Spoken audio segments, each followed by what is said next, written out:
Komisi Nasional Disabilitas adalah lembaga independen non-struktural yang dibentuk berdasarkan amanat Undang-Undang Nomor 8 Tahun 2016. Dan Undang-Undang Nomor 8 Tahun 2016 itu sendiri yang merupakan kelanjutan dari perjuangan kaum difabel di Indonesia sejak diterbitkannya Undang-Undang Ratifikasi Nomor 19 Tahun 2011 terhadap convention yang diterbitkan oleh PBB CRPD. Jadi ini adalah merupakan rangkaian panjang dari perjuangan dunia disabilitas sejak berpuluh-puluh tahun yang lalu, dan kemudian sejarahnya bergema di tahun 2016 dengan adanya undang-undang tersebut, dan kemudian setelah pemerintah mengeluarkan peraturan perundang-undangan turunannya termasuk Perpres nomor 68 tahun 2020, maka berdirilah KND ini yang berproses sejak awal tahun 2021 ini. Prosesnya panjang, dan kemudian kemarin dilantik di tanggal 1 Desember di Istana Negara oleh Presiden Republik Indonesia. Dan lembaga ini adalah lembaga yang sesuai dengan amanat undang-undang mengusung tugas dan fungsi untuk melakukan pemantauan, evaluasi, dan advokasi terhadap penghormatan, pemajuan, pelindungan, dan pemenuhan hak penyandang disabilitas dengan segala aspeknya. Jadi memang ini semacam lembaga seperti Komnas HAM gitu ya, Komnas Disabilitas. Jadi hal-hal yang terkait dengan disabilitas memang diadukannya ke lembaga ini. Karena memang pemerintah sebagai implementator dari undang-undang tersebut kan perlu diawasi. Begitu juga masyarakat serta seluruh pihak yang terkait di negeri kita ini ketika menjalankan amanat undang-undang itu perlu diawasi, perlu dipantau, perlu dievaluasi, dan advokasi agar bagaimana bisa terlaksana sebagaimana mestinya dan sebagaimana yang diharapkan. Demikian, Mbak Siva. Oke, siapa saja Pak Deka yang berada di dalam ini? Yang ada di dalamnya 7 orang komisioner yang terpilih dari sekitar 1.290 pendaftar yang berasal dari berbagai kalangan, praktisi, akademisi, masyarakat, aktivis-aktivis pembela difabel di Indonesia, dan kemudian melalui tahapan-tahapan tes sampai 4 kali di bulan Agustus sampai bulan November kemarin, baik itu tes setelah uji berkas ya, ada uji kualitas, kemampuan, uji kompetensi, profile assessment, tes psikologi, segala macam itu termasuk wawancara. Akhirnya terpilih 14 nama ya, karena memang amanat undang-undang itu 2 kali lipat yang diajukan kepada presiden calon komisioner. Nah, dari 14 orang yang diajukan di akhir November kemarin oleh panitia seleksi, maka presiden memilih 7 orang yang dilantik di Istana Negara pada tanggal 1 Desember kemarin, dan kamilah sekarang yang bertugas, saya sebagai Wakil Ketua Deka Kurniawan beserta Ibu Dante Rikmalia sebagai ketuanya dan 5 orang anggota komisioner yang lain. Oke. Nah, persoalan-persoalan yang selama ini akan menjadi PR bagi teman-teman di Dewan di Pak Deka ini apa saja, Pak? Ya.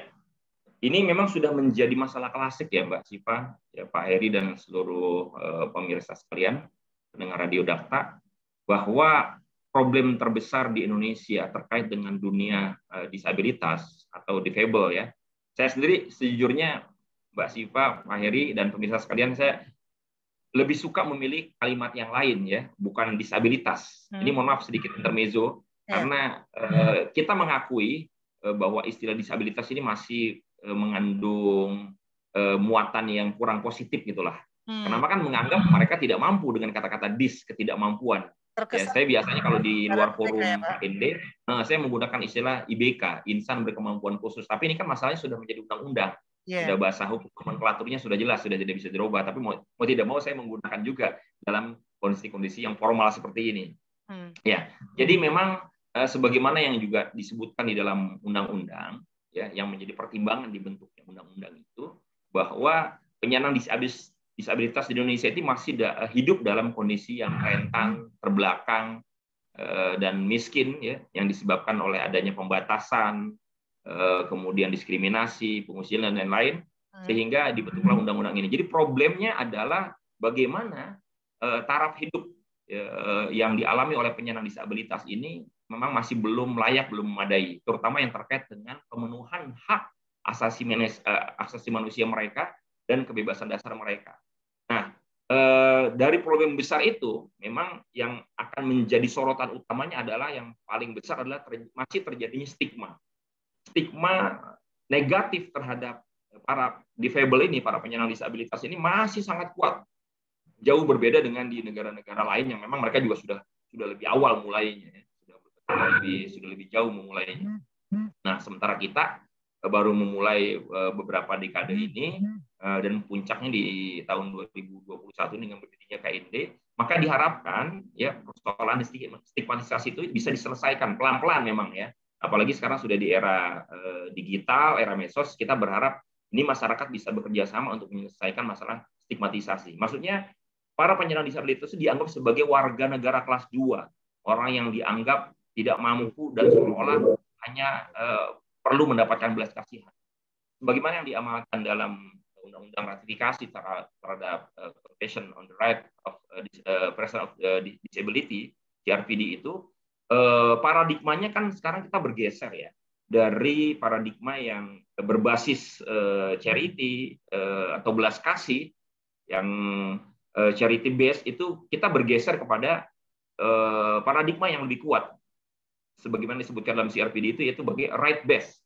Jadi paradigmanya ini bukan belas kasih. Para penyandang disabilitas ini kita berbuat atau melakukan sesuatu buat dunia ini adalah karena memang mereka berhak mendapatkannya. Dan kalau kita tidak memenuhinya, berarti kita melakukan kesalahan besar sebagai manusia di muka bumi. Nah, tapi kalau saya menyebutnya dengan bahasa sendiri ya, bukan cuma bergeser, tapi dilengkapi. Paradigma charity, belas kasih, cinta kasih itu memang dasarnya kita manusia yang punya fitrah sebagai orang yang bisa memiliki empati, tapi disempurnakan dan dilengkapi dengan paradigma hak asasi. Mereka kita perlakukan karena memang berhak, dan kalau kita tidak memenuhi dan melakukannya, berarti kita sudah melakukan kesalahan besar. Nah itu. Yang kedua, terkait dengan problem besar tadi yang disoroti selain stigmatisasi adalah pendataan. Pendataan masih menjadi problem yang sangat besar.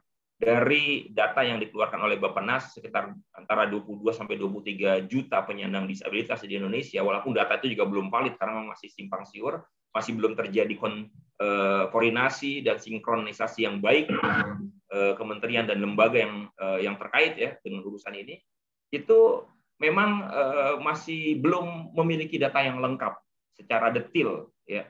Kemarin misalnya terjadi ketika pengurusan vaksin ya, kan itu kan harus berbasis NIK ya.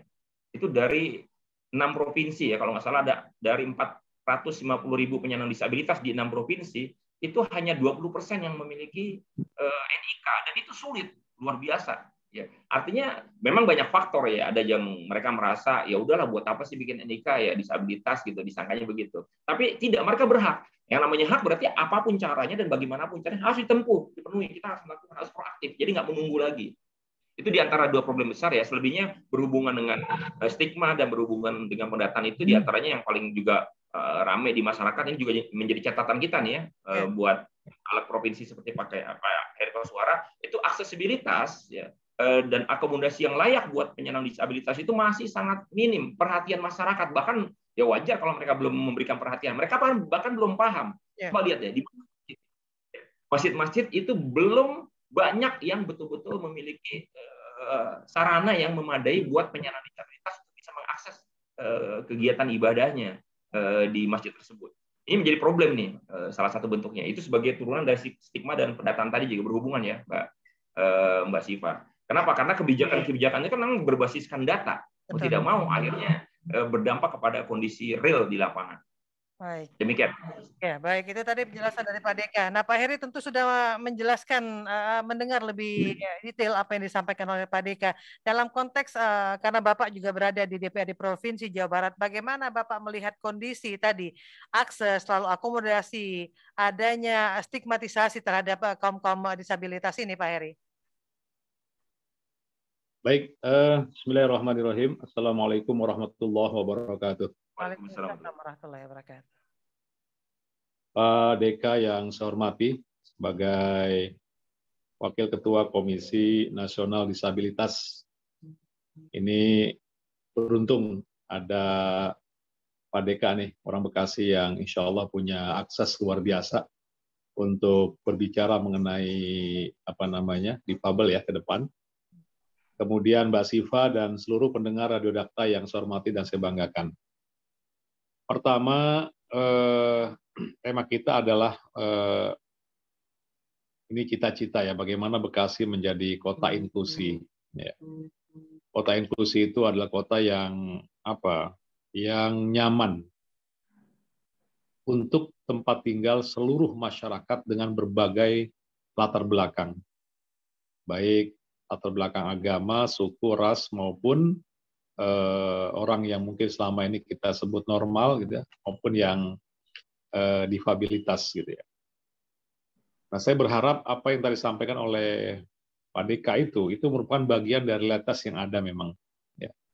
Saya pribadi kebetulan Allah memberikan satu nikmat yang luar biasa dengan putri saya yang tunarungu, ya, yang betul-betul merasakan betapa kota kita, ya, negara ini, pemerintah, apa yang disampaikan Pak Deka itu betul. Akses untuk mereka itu sangat kurang. Contoh akses pendidikan misalnya.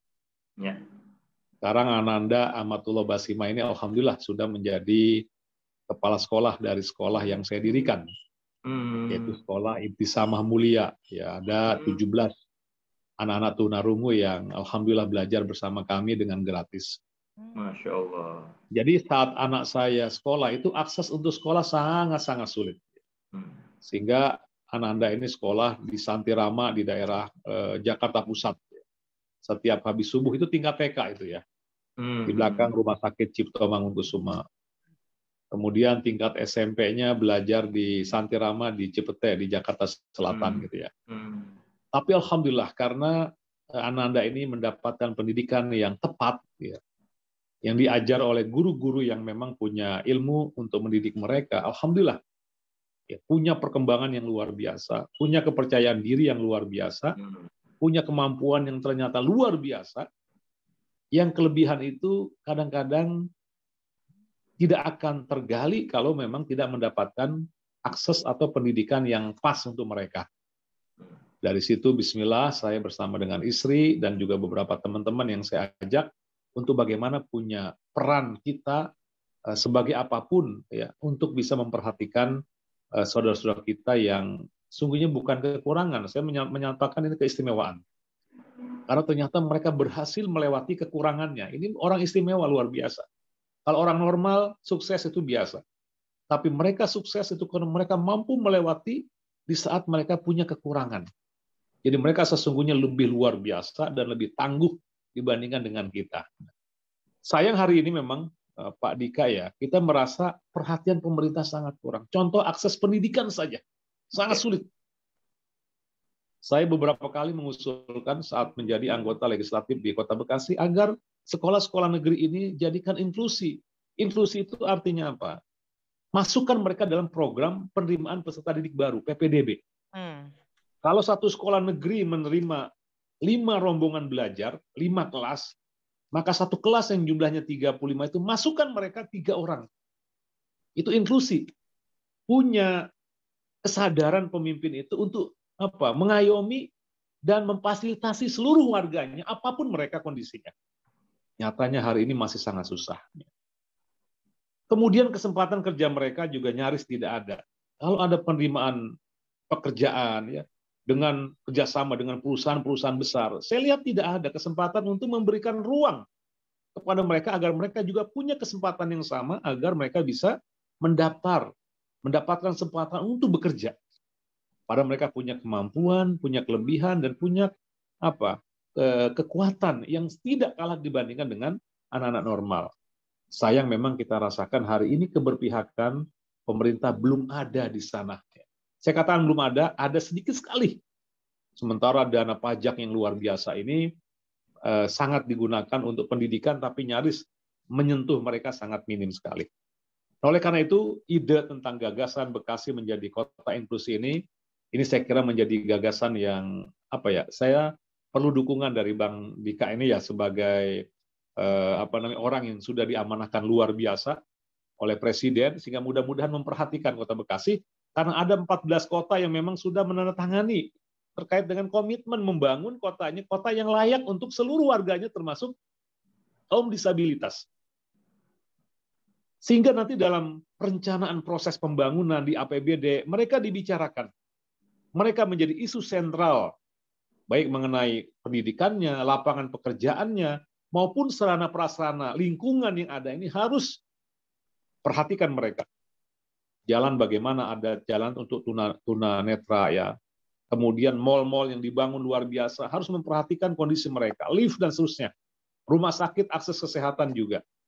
Nah, oleh karena itu memang ide ini rasanya berat kalau tidak mendapatkan support dan dukungan dari warga masyarakat ya.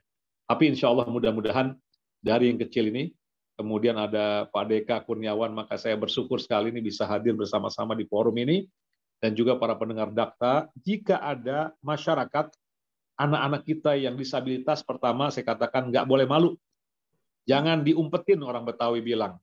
Mereka punya kesempatan akses belajar yang sama. Insya Allah, semua anugerah Allah, semua punya keistimewaan. Semua punya kelebihan. Anak yang dilahirkan punya kelebihan masing-masing. Dan ini sudah saya buktikan ya. Dan silahkan nanti pendengar Radio Dakta bisa hadir dan bisa menyaksikan proses KBM, kegiatan belajar mengajar di Sekolah Ibtisamah Mulia di Jati Asih. Ya, bagaimana Anda ini mengajarkan anak-anak usia 4-8 tahun, anak-anak tunarungu, luar biasa. Bahkan terakhir kami bekerja sama dengan Kementerian Agama membuat Al-Quran untuk tunarungu. Ini yang belum ada memang. Kalau untuk tunanetra ini sudah ada ya, Braille. Alhamdulillah tahun 2021 ini satu kemajuan luar biasa, dan yayasan kami dilibatkan oleh Kemenag, dan alhamdulillah sudah tersusun dengan rapih. Mudah-mudahan tahun 2022 sudah ada cetakan Al-Quran khusus untuk tunarungu. Ini saya kira satu hal yang perhatian kita. Mudah-mudahan ke depan pemerintah pusat, pemerintah provinsi, dan pemerintah kota terus memperhatikan keberadaan mereka sehingga mereka juga layak sebagaimana anak-anak normal lainnya. Saya kira sebagai pengantar ini, Mbak Siva dan pendengar Radio Dakta ya, dan juga Bang Deka, mudah-mudahan nanti ada diskusi, sharing kira-kira ke depan program yang akan kita kuatkan untuk keberpihakan kita kepada mereka seperti apa. Insya Allah dalam diskusi ini mudah-mudahan ada poin-poin yang menjadi rekomendasi kita sekalian. Baik, saya kira ini ya, pengantarnya. Terima kasih Pak Heri, Pak Deka. Nanti kita akan lebih banyak diskusi, termasuk tadi Pak Deka menyimak sekali apa yang disampaikan oleh Pak Heri. Jadi Pak Heri ini mempunyai putri yang cukup luar biasa, tetapi itu tadi, jangan ini menjadikan kekurangan bagi anak-anak yang tersebut ya Pak. Justru ini yang menjadi kelebihan mereka. Pak Deka nampaknya tertarik ingin mengulas ini lebih jauh, terkait dengan bagaimana perjalanan Pak Heri juga, termasuk mendirikan sekolah untuk anak-anak yang tidak banyak orang mungkin mempunyai ide-ide seperti ini. Anda rekan Dakta ingin bergabung bersama kami, silakan. Bisa bergabung di 8816363 atau pertanyaan bisa melalui WhatsApp 081511107107. Dakta Radio, bijak dan cerdas.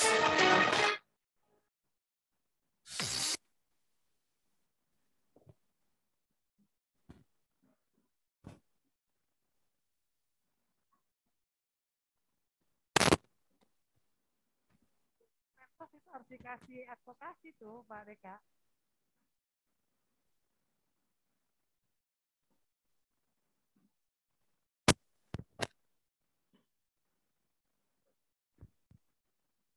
Pak Deka, setelah ini nanti kita lebih diskusi ya mungkin ya. Pak Deka merespon tadi yang disampaikan Pak Heri mungkin. Siap. Memang udah penasaran pengen langsung merespon. Ya, luar biasa Pak Heri ini. Ke depan tugas Pak Deka juga ini, tolong diingetin Bu Mensos. Jangan. Iya. Siap. Iya.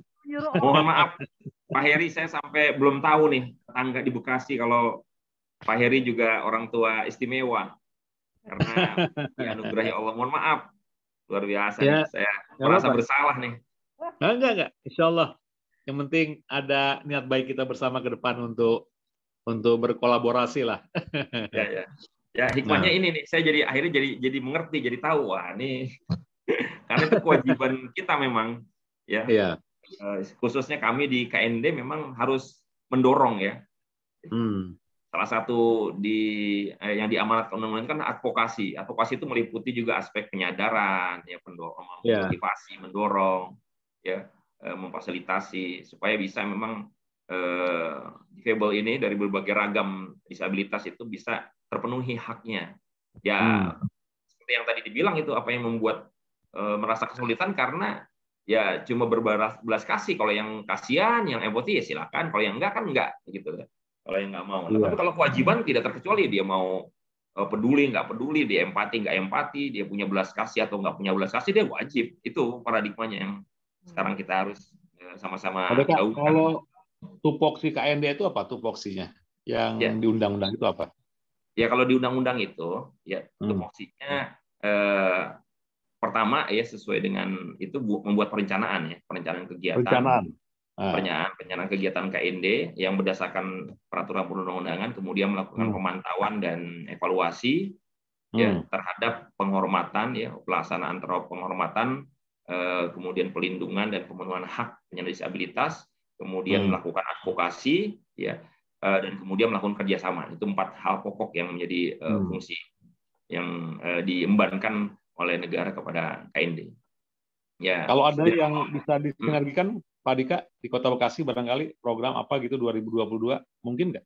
Apa gitu agendanya? Ini mungkin saya sekaligus minta bocoran nih.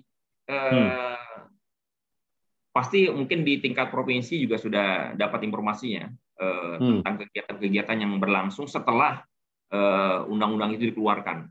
Ya. Di antaranya adalah sosialisasi yang dilakukan oleh Kementerian Bappenas, ya, untuk mensosialisasikan rencana induk penyandang disabilitas dan mendorong setiap daerah, ya, provinsi untuk membentuk rencana daerah RAD penyandang disabilitas, rencana aksi daerah. Ya, karena sudah ada rencana aksi nasionalnya dan itu sudah disosialisasikan, tinggal daerah-daerah. Nah, di antara hal strategis yang bisa dilakukan adalah kalau daerah ini masih belum live ya, Mbak Siva ya? Belum. Oke, ini biar kita ini dulu pemanasan dulu. Nanti yang ingin saya lempar adalah isu tentang pembuatan perda.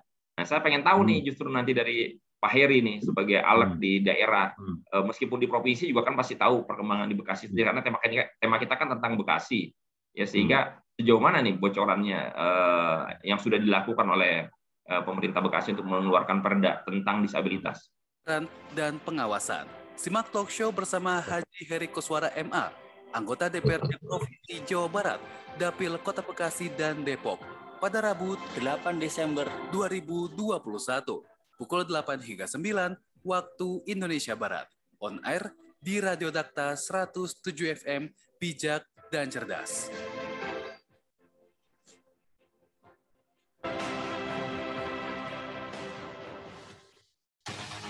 Dakta Radio, bijak dan cerdas.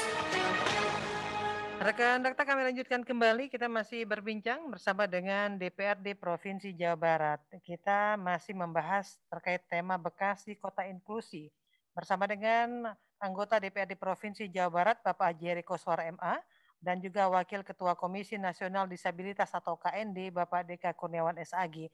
Jadi silakan bagi rekan Dakta yang ingin bergabung di 8816363 atau juga melalui WhatsApp kami.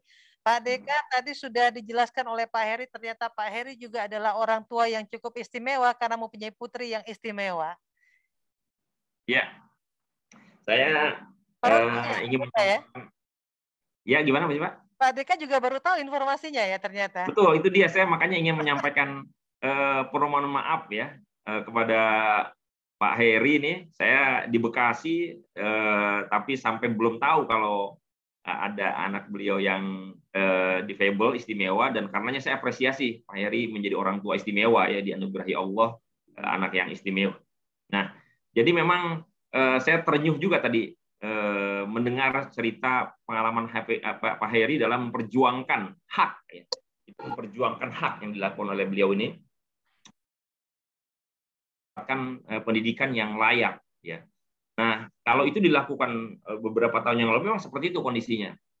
Semua orang kesulitan, harus ke tempat yang jauh untuk mendapatkan pendidikan yang layak, memadai, dan sesuai dengan kebutuhan anak. Ya, itu juga yang saya alami dan saya lakukan, Mbak Siva dan Pak Heri, ketika mendirikan rumah autis di tahun 2004 dahulu ya. Juga karena prihatin, memang saya tidak dianugerahi anak yang spesial, Mbak Siva. Tapi kan masalah kepedulian ya, paradigma kita masih kepedulian saat itu, empati kan bukan cuma milik orang tertentu, bukan cuma orang tua anak istimewa yang memiliki kepedulian itu ya, kita juga kan harus punya kepedulian, maka kita dirikan itu dan sulit sekali. Sehingga waktu itu nih sedikit nyambung ya Mbak Siva, ketika kita membuat itu betul-betul yang datang itu untuk bisa mendapatkan pendidikan autis yang gratis, yang murah, bahkan gratis ya, itu bahkan dari Aceh, dari Papua minta tolong ya, kita susah. Karena kita cuma ada di Bekasi tahun 2004 itu sampai berkembang, sekarang baru kita sampai 7 cabang ya di Jabodetabek. Itu pun sangat berat, sehingga langkah strategisnya adalah bukan memperbanyak cabang, tapi mendorong para orang tua ya, masyarakat untuk semakin peduli, empati dan mau mengasah diri agar bisa mereka memiliki keterampilan dalam mendampingi dan mendidik anak-anaknya. Begitu juga tadi yang dilakukan oleh Pak Heri. Dan apresiasi beliau bahkan sampai mendirikan lembaga pendidikan. Mohon izin Pak Heri, nanti bukan semata-mata sebagai tetangga dan warga Bekasi saya, tapi sebagai KND juga untuk bisa menjenguk ya ladang amal solehnya. Insya Allah ditunggu. Akan jadi tempat kunjungan pertama ini ya bagi teman-teman di Bekasi. Saya kemarin saya sebetulnya sudah dapat pesan ya secara tidak langsung dari Wakil Wali Kota Pak Tri ya. Saya sekaligus ini dalam kesempatan ini mohon izin dan mohon doa restu nih kepada pimpinan saya di Kota Bekasi, Pak Wali Kota dan Pak Wakil Wali Kota, juga Pak Gubernur dan Wakil Gubernur nih, ada warga Bekasi yang dikasih amanat berat di KND ini. Ya, nanti mudah-mudahan kita bisa saling bekerja sama, meskipun memang tugas saya nanti mencakup seluruh dari Sabang sampai Merauke, tapi secara moral sebagai bagian dari warga Bekasi dan Jawa Barat, saya punya tanggung jawab yang besar untuk bisa melakukan pemantauan, mendorong bagaimana upaya pelaksanaan dari penghormatan, pelindungan dan pemenuhan hak para difabel ini. Insya Allah, Pak Heri tetap semangat ya mendampingi anak-anak ini, karena mereka adalah kunci-kunci surga kita. Insya Allah. Iya, dari Pak Deka mungkin apa yang disampaikan Pak Heri tadi tentu juga di Komisi Nasional Disabilitas cakupannya cukup luar biasa. Tapi kalau kita ambil sedikit ke Jawa Barat, apa sih sebetulnya yang diinginkan oleh teman-teman di Komisi Nasional Disabilitas ini, Pak Deka? Baik, jadi upaya pemenuhan, penghormatan, pemajuan, pelindungan, dan pemenuhan hak penyandang disabilitas di seluruh Indonesia yang diamanatkan undang-undang itu kan memang sudah dibuat aturan turunannya dari Undang-Undang Nomor 8 2016 tadi. Ya, ada Undang-Undang Nomor 70 tentang perencanaan, evaluasi ya terhadap penghormatan, pelindungan pemenuhan hak tadi. Kemudian ada Undang-Undang Nomor 52, ada Undang-Undang Nomor 13 tentang akomodasi yang layak bagi penyandang disabilitas untuk mendapatkan hak pendidikan, kemudian hak hukum dan lain-lain. Sudah banyak. Kita nih sekarang sebetulnya tinggal implementasinya. Jadi kondisi yang dihadapi oleh dunia disabilitas hari ini, ya Mbak Siva, Pak Heri dan segenap pendengar sekalian, itu sudah jauh lebih baik. Ini sejarah yang luar biasa di tahun ini, ya sejak beberapa tahun ini, terutama 5 tahun terakhir ya. Kenapa? Karena sudah ada aturan-aturan yang memang akan melindungi, ada payung hukum, ya. Berbeda dengan sebelum tahun 2000, ya ketika dulu masih yang digunakan adalah Undang-Undang Penyandang Cacat ya tahun 97 itu. Nah, makanya sekarang tugas kami di KND nanti turun kepada apa yang kami harapkan adalah kita ingin semua kalangan masyarakat, pemerintah, daerah ya terutama ya, itu betul-betul memahami peraturan perundang-undangan ini. Kita akan berupaya melakukan sosialisasi yang intensif dan gencar, berkelanjutan agar semua pihak betul-betul paham. Terutama tadi ya soal paradigma, Mbak Siva.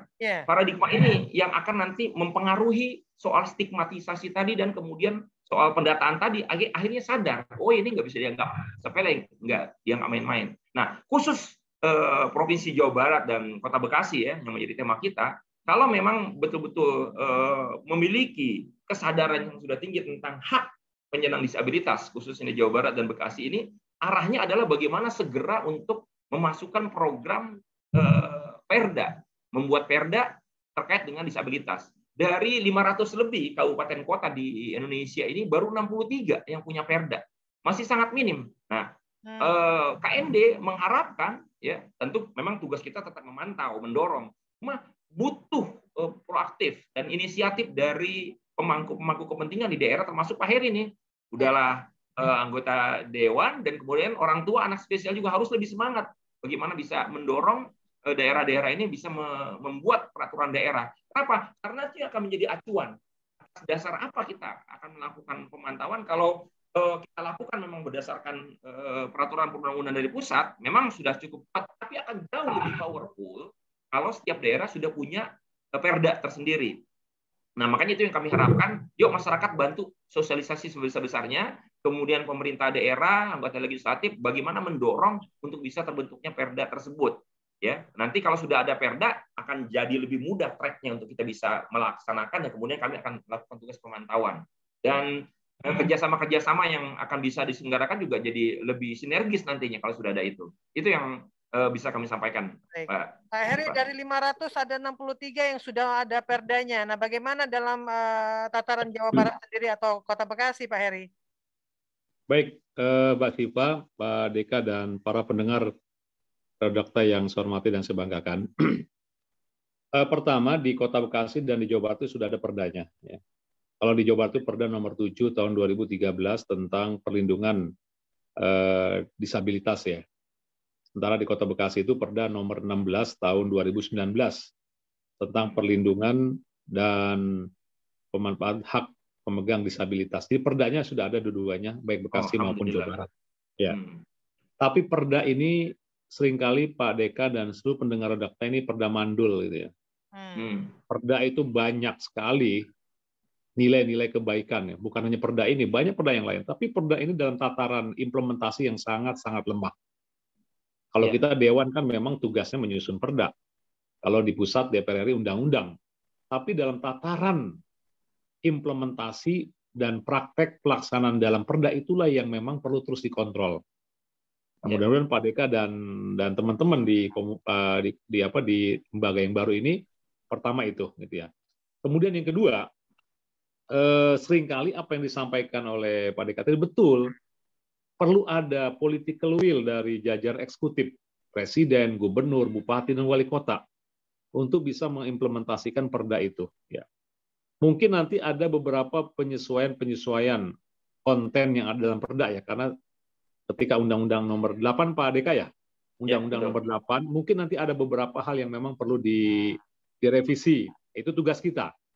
Nanti kita akan mengusulkan perubahan perda, prolegda gitu ya kalau daerah, perubahan prolegda tahun 2022. Sebab perda untuk tahun 2022 ini sudah disahkan kita, diparipurnakan kemarin. Jadi eksekutif sudah mengajukan perda apa, kita di legislatif juga sudah mengajukan perda apa, dan itu sudah kita sahkan sebelum pengesahan APBD untuk tahun 2022. Nah, bisa kita masukkan Pak Deka, pendengar Redakta, namanya kita mengusulkan perubahan prolegda. Kita paripurnakan, karena ini prioritas, ini penting, maka dia masuk menjadi prioritas. Itu bisa. Bisa itu kalau nanti kita mendapatkan sejumlah teman-teman dari fraksi lain, gitu ya. Maka semangat sosialisasi yang disampaikan oleh Pak Deka tadi, memang kita tunggu ini. Sehingga semangat informasi dan hal yang terkait disabilitas punya semangat yang sama. Sebab kalau saya pribadi misalnya, saya sampaikan di fraksi saya, mudah-mudahan mendapatkan dukungan karena kita punya semangat yang sama. Kemarin juga pada saat Hari Disabilitas, saya melaksanakan bersama dengan anak-anak istimewa ini, hadir juga anggota Komisi 9 Bu Neti Heriawan di Bekasi. Kita memberikan support dan bantuan gitu ya. Tapi semangat ini harus juga disampaikan Pak Dika kepada seluruh lembaga-lembaga terkait termasuk teman-teman dari fraksi-fraksi lain. Makanya tadi program sosialisasi undang-undang ini saya tunggu-tunggu nih.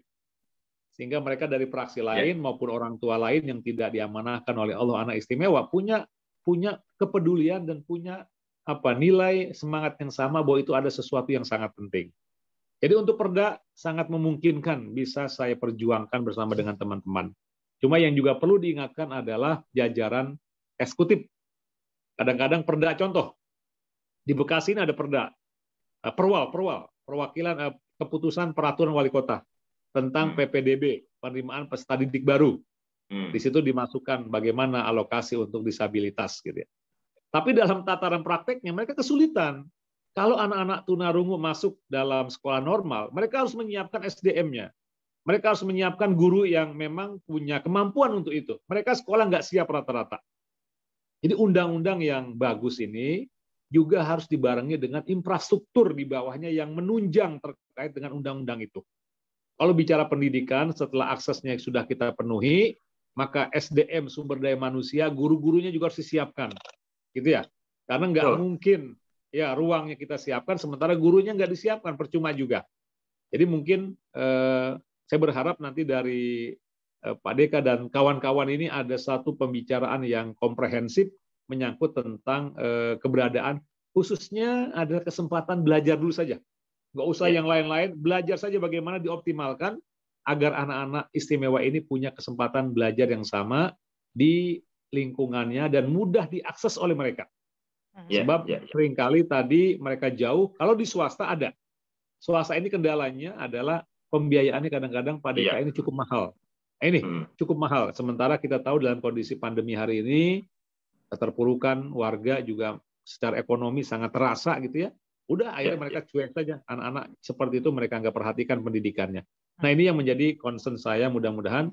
Dan mudah-mudahan dengan ada Pak Deka ini bisa lebih terkuatkan lagi ya semangat ini. Sehingga mereka insya Allah bisa mendapatkan hak yang sama, minimal hak untuk mengakses pendidikan yang tepat buat mereka semua.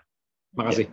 Ya, Mas Pak, mohon maaf saya boleh menambahkan sedikit. Ya, silakan. Jadi ini biar informasinya juga lengkap, memang tugas kami untuk visualisasikan bahwa problem yang dihadapi oleh dunia difabel untuk mendapatkan haknya dalam pendidikan, akses contohnya yang disampaikan oleh Pak Heri tadi, itu memang begitu kompleks Pak Heri problemnya. Jadi tidak bisa juga kita menyalahkan lembaga-lembaga di ujung tombak ya, sekolah-sekolah ya dan penyelenggara pendidikan yang bukan mereka tidak mau untuk menyelenggarakan atau melaksanakan peraturan perundang-undangan, tapi kalau tadi disampaikan oleh Pak Heri misalnya, penting mereka bisa dapat dulu kesempatan akses untuk bersekolah. Nah, justru kadang-kadang dalam banyak kasus, kalau sekolah itu tidak menyiapkan diri, SDM yang memang ahli di bidangnya, memang sudah punya pengalaman, sarananya, itu yang terjadi malah kontraproduktif, Pak Heri.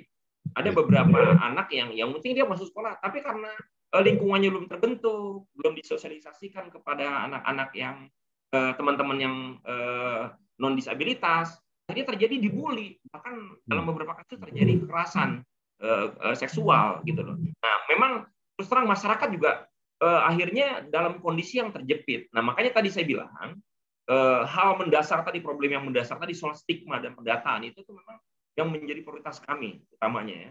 Itu menjadi kita udah sepakati sebagaimana amanat undang-undang. Kenapa? Karena kalau stigma itu sudah mulai bisa kita turunkan pelan-pelan, orang makin menyadari tentang hak dan kebutuhan yang dipenuhi, dan kemudian juga mereka kepedulian juga bisa meningkat ya. Mereka akhirnya banyak yang akan terjun ke dunia disabilitas, dunia kerja yang berkaitan dengan disabilitas, ya pendidikan disabilitas, mereka akan tertarik. Nah, sementara sekarang dunia kerja yang tertarik adalah yang terkait dengan industri, IT gitu kan. Bagaimana mereka mau jadi guru-guru disabilitas itu? Nah, ini kan berpengaruh. Nah, kita juga ingin menanamkan kepada dunia pendidikan, penting loh. Ya, ini adalah bagian kehidupan kita, anak-anak disabilitas. Kita akan menjadi mulia kalau kita mau menjadi bagian dari mereka. Ayo sama-sama semua jadi guru lah. Jadi pendidik yang bisa memberikan kontribusi buat dunia disabilitas. Hal ya itu kan memang tenaganya masih sedikit yang bisa penuhi. Sementara sekolah itu ribuan, mereka butuh. Tapi mana? Kami di waktu saya waktu masih di Rumah Autis Cagar Foundation itu begitu banyak orang yang nyari tenaga. Makanya sampai kami membuat lembaga pendidikan Rumah Autis Institute, mendidik pemuda-pemuda, pemudi-pemudi untuk bisa memiliki keterampilan itu. Jadi memang sekali lagi problemnya memang sangat kompleks, Pak Heri ya. Di satu sisi memang sosialisasi tadi belum terpenuhi, masyarakat belum bisa aware ya, pemerintah eksekutif khususnya juga memang problemnya juga nggak sedikit, sehingga stigma ini sedikit banyak ini di alam bawah sadar berpengaruh juga Pak Heri. Ya udahlah nanti disabilitas nanti kecuali ada yang teriak-teriak baru kan begitu kesannya kan, jadi nggak bagus, sehingga diprioritaskan hal-hal yang lain yang seksi-seksi. Sementara disabilitas ini sering dibelakangkan. Ini yang memang akan menjadi komitmen kami, tugas kami untuk bisa menegur. Nah, syukur kalau Jawa Barat dan Bekasi sudah ada perdanya, meskipun tadi perdanya 2013 tadi ya, Pak Heri ya, itu pasti penyesuaian memang,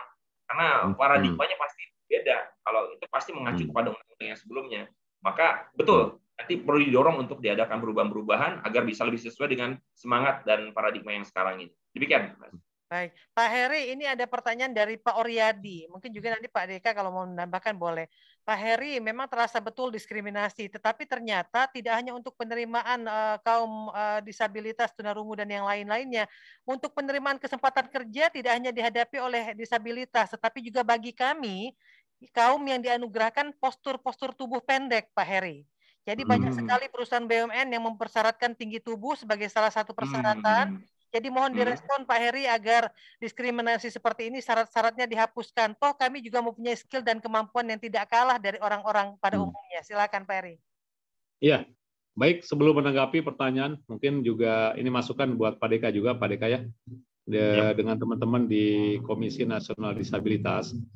Jadi sekolah luar biasa ini, SLB ini kan memang nyantolnya secara struktural di Dinas Pendidikan Provinsi, Pak Deka ya. Ya. Jadi dia tidak nyantol di Dinas Pendidikan Kota, Kabupaten, tapi di provinsi. Sehingga saya melihat akses perencanaan dan akses implementasi ini sangat jauh gitu ya. Bisa nggak gitu ya, Komisi Nasional ini mungkin bukan merubah, mempunyai program bahwa seluruh Dinas Pendidikan Kota pun dibolehkan untuk punya secara struktural pengelolaan bidang yang khusus menangani SLB. Baik. Ini juga menjadi ya, ini menjadi persoalan yang menurut saya pengalaman sangat jauh Pak Dika ya. Jadi kalau bupati, wali kota di dinasnya ada apa SOTK tentang di sekolah disabilitas, maka mau nggak mau penganggaran implementasi harus mereka anggarkan di sana. Sekarang kan mereka udah pada buang ini alasan ya. Itu kan urusan provinsi gitu ya. Betul. Nah ini yang kadang-kadang juga menjadi tingkat kota dan kabupaten ini sangat sedikit sekolah-sekolah yang bernuansa keberpihakan kepada SLB tadi. Bisa ngeles mereka ya, pemerintah daerah ya. Iya, pemerintah daerah. Kemudian yang tadi dari penanya, siapa tadi Mbak Siva? Dari Pak Oryadi. Pak Haryadi ya. Ya. Ini salah satu contoh saya kira ya adanya ketidakberpihakan ketika seseorang ataupun perusahaan melihat profesionalisme, kemampuan itu dilihat dari postur ukuran tubuh misalnya ya.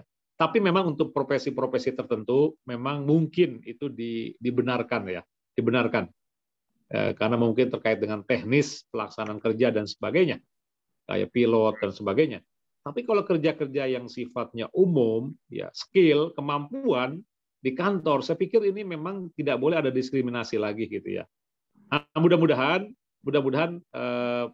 Pak penanya tadi ya, mudah-mudahan ini saya akan mencoba perjuangkan.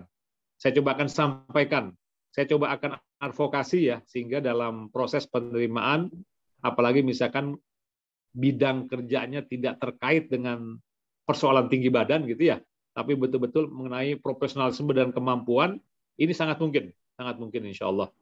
Jadi itu Mbak Siva insya Allah tanggapan dari saya.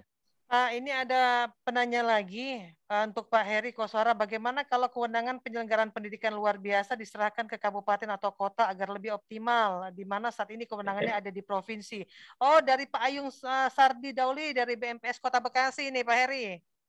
Ya, itu yang tadi barusan saya sampaikan ke Pak Deka ya. Agar ini kan persoalannya masalah menyangkut SOTK pemerintahan. Artinya ini sangat mungkin. Apalagi misalkan Pak siapa tadi namanya Bu Siva? Dari yang terakhir ini dari Bang Ayung Sardi dari BMPS. Bang Ayung Sardi kan ini pengurus BMPS kalau nggak salah ya, Masya Allah.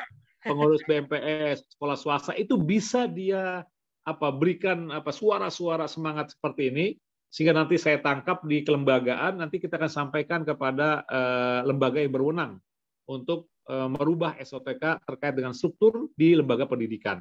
Betul bahwa di kota kabupaten nggak ada bidang ataupun kasih yang khusus mengurusi terkait dengan sekolah luar biasa. Adanya di provinsi, sangat jauh. Sementara provinsi Jawa Barat ini ada 27 kota kabupaten. Nggak mungkin mereka akan mengurusi ini. Semakin jauh nilai keberpihakan pendidikan terhadap kaum disabilitas kalau seperti ini. Insya Allah mudah-mudahan pertanyaan Pak Dayung tadi ini juga menjadi kegelisahan saya. Ya, saya juga masih bingung nih, saya akan sampaikan kemana gitu ya. Nah mudah-mudahan dengan Pak Deka ada di sini nanti akan mempercepat ini terjadinya informasi ini bahwa pentingnya Dinas Pendidikan Kota dan Kabupaten punya satu sesi kasihlah, jangan bidang gitu ya, yang khusus menangani terkait dengan sekolah-sekolah disabilitas yang ada di wilayah kabupaten maupun di kota. Makasih, Mbak. Oke, Pak Deka mungkin terakhir apa yang ingin disampaikan hasil diskusi Baik. kita ini, Pak? Pertama, yang tadi ya, penanya pertama soal dunia kerja. Ya. Jadi sebetulnya yang perlu dilakukan oleh yang bersangkutan atau siapapun yang memang itu memiliki hak ya. Jadi salah satu hak yang dilindungi dan didorong untuk dipenuhi dari amanat undang-undang itu adalah hak pekerjaan ya untuk penyandang disabilitas. Nah, adapun yang terkait dengan tadi soal tinggi badan itu kan memang tidak merupakan disabilitas sesuai dengan kategori definisi dalam undang-undang ya, keterbatasan fisik, keterbatasan dalam artian kemampuan ya. Tapi kalau tinggi badan, tapi kalau memang itu memang menjadi masalah di BUMN tertentu, maka yang perlu dilakukan adalah advokasi. Ya, jadi mereka berkewajiban ya untuk memenuhi dari seluruh pegawai yang bekerja di instansi atau lembaga tersebut itu 2%. Ya, sehingga slot itu yang harus betul-betul kita kejar. Nah, kalau memang mengalami kendala, laporkan kepada kami, ya, kami akan advokasi.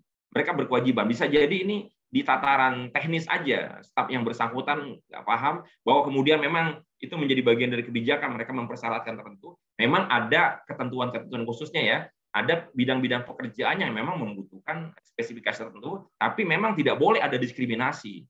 Dalam bahasa yang dikeluarkan ke publik, jangan sampai memunculkan bahasa diskriminasi tinggi badan sekian ya, seperti misalnya di dinas ketentaraan memang itu penting, kebutuhannya memang memiliki postur yang tinggi, kita mesti, tapi untuk bidang-bidang tertentu bagaimana keahlian yang dimiliki itu bisa diakses. Kalaupun tidak bisa mengakses bagian pekerjaan tertentu yang memang membutuhkan spesifikasi yang tertentu pula, maka harus berlapang dada bisa menerima bagian yang lain, asal itu tidak mempengaruhi pekerjaannya nanti. Jadi lakukan upaya sendiri dulu. Ini punya hak. Nah kalau enggak, kami akan laporkan ke KND untuk diadvokasi. Bilang aja begitu, nggak usah khawatir. Insya Allah mudah-mudahan diberi jalan. Ya, demikian Mbak Siva, Pak Heri. Mudah-mudahan ini menjadi semangat ya, inspirasi yang besar buat kita semua. Dan terutama yang tadi disampaikan oleh penanya kedua dan juga tadi sudah ditegaskan oleh Pak Heri, masukan yang berharga betul. Itu juga menjadi keprihatinan kami. Ketika saya masih bergerak di LSM, sebelum memikul amanah di KND ini, kita kesulitan betul. Karena apa-apa ke provinsi.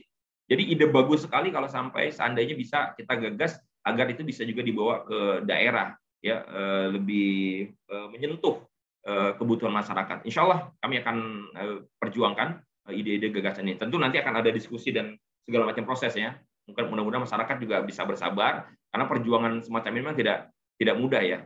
Demikian mungkin Mbak Siva, Pak Heri. Baik, Pak Heri mungkin sebagai closing statement seperti apa? Baik, terima kasih Pak Deka, Mbak Siva, dan seluruh pendengar Radio Dakta. Saya menyampaikan dua hal saja. Hal yang pertama kepada seluruh orang tua, bagi yang Allah anugerahkan anak-anak yang istimewa, maka berikanlah amanah anak-anak yang istimewa itu sesuai dengan keinginan mereka untuk tetap belajar. Jangan merasa minder, jangan merasa malu. Ya, insya Allah itu bagian dari tanggung jawab kita sebagai orang tua, dan insya Allah mereka juga punya kelebihan.